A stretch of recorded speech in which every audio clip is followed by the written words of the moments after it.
This is the 10 o'clock news. Today marked the 40th anniversary of San Francisco's Gay Pride celebration. Tonight, the festivities have wrapped up, but the weekend was marred by a violent shooting last night that left a 19-year-old man, Stephen Powell, dead and 2 others injured. KTVU's John Sasaki has the details. Gunfire erupted at about 11:30 last night outside the Pottery Barn on Market Street at Castro. Police say they have the shooter in custody. They say the shooting is not a hate crime. That's because the suspect and at least one of the victims knew each other. The shooting happened near the corner of Market and Castro Streets. At the time, thousands of people were celebrating Pride weekend. This was how the Castro looked before the shooting. Thousands of people partying on the streets. This was how it looked after the shooting.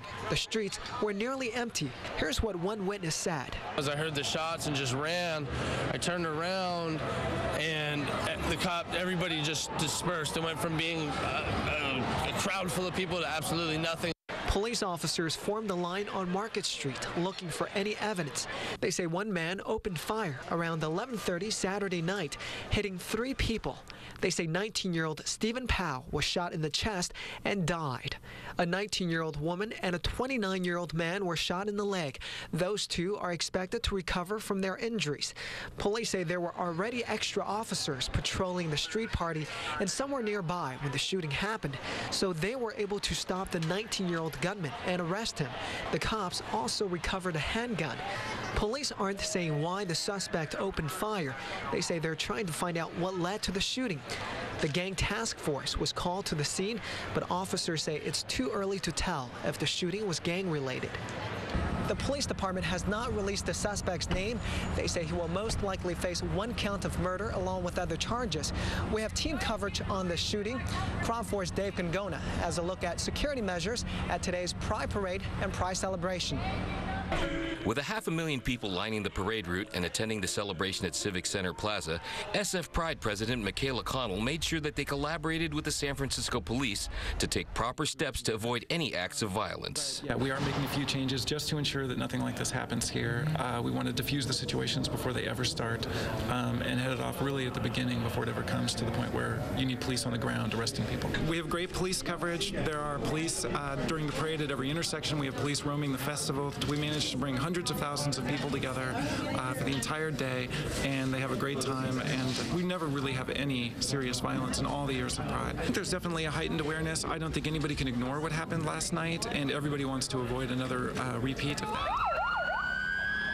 As Supervisor Dufty mentioned, this incident immediately conjured up memories of past Halloween celebrations in the Castro that turned violent.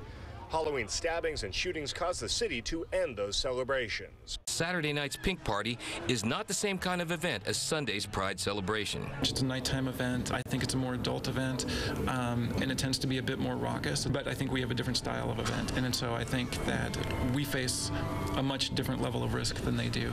Unfortunately, that spot in the Castro is also where the Halloween party takes place, and it has sort of become a magnet for this kind of thing. She also stressed that changing things around too much for security reasons would be against the basic values of what the Pride celebration is all about. We're not going to let the violence in the streets deter us from pursuing our civil rights, and we're not going to let the violence in the streets deter us from celebrating who we are and celebrating our diversity. In San Francisco, Dave Gangona, Cron 4 News. The first Pride celebration was 40 years ago.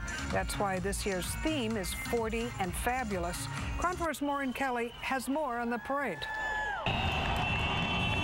The Pride Parade began with the traditional roar from the Dykes on Bikes motorcycles as they rumbled down Market Street. Welcome to San Francisco Pride, 40 and fabulous! What followed was colorful costumes, a smattering of skin, Do our cheerful lights on. a lot of music, It's in your DNA,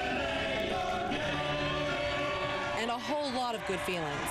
There was also a great deal of hope about change that many walking today feel is right around the corner, like these couples here who are hoping for the legalization of same-sex marriage in California. And it's wonderful to see how far we've come and to be a part of the generation to end legal discrimination in marriage. It's going to happen. We're going to do it. Others marching are looking forward to the day that gays and lesbians can serve openly in the military.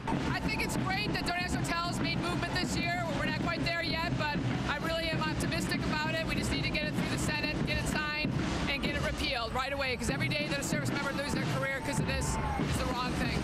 Yeah, I mean, we've come a long way. There were times where gay people couldn't be out on the streets together holding hands, and here we are marching down Market Street.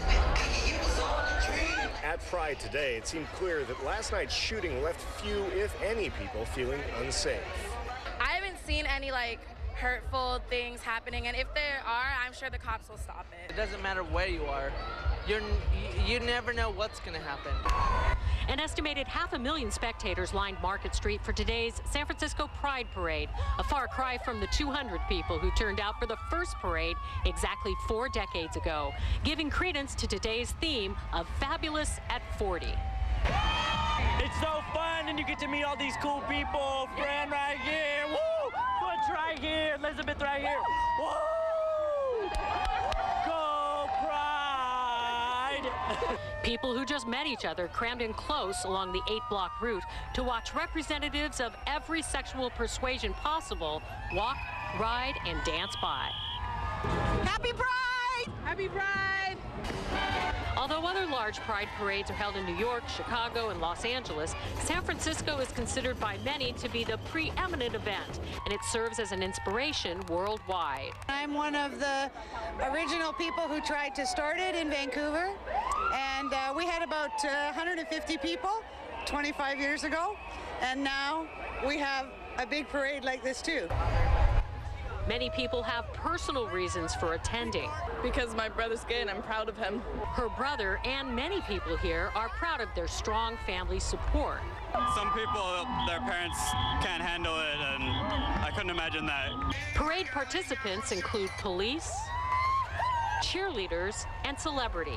It's an honor to be in a place and to be a part of a cause that means so much to the city of San Francisco, and not just San Francisco, but the entire world. Politicians included Congresswoman Jackie Speer. It's all about making sure that the Constitution is there for everyone in America, so I'm thrilled to be part of it. And San Francisco Mayor Gavin Newsom was working the crowd. As the mayor who broke barriers with gay marriage, he was a crowd favorite. And I think what makes America special is we celebrate all our interesting differences, but then we unite at the end of the day around the things that bind us together. And that's what Pride Parade's all about. After the parade here at Civic Center Plaza, House Speaker Nancy Pelosi sent a videotape message to the crowd signifying mainstream acceptance of what was a fringe movement when the Pride event started 40 years ago. In San Francisco, Diane Garazzi, KTVU, Channel 2 News.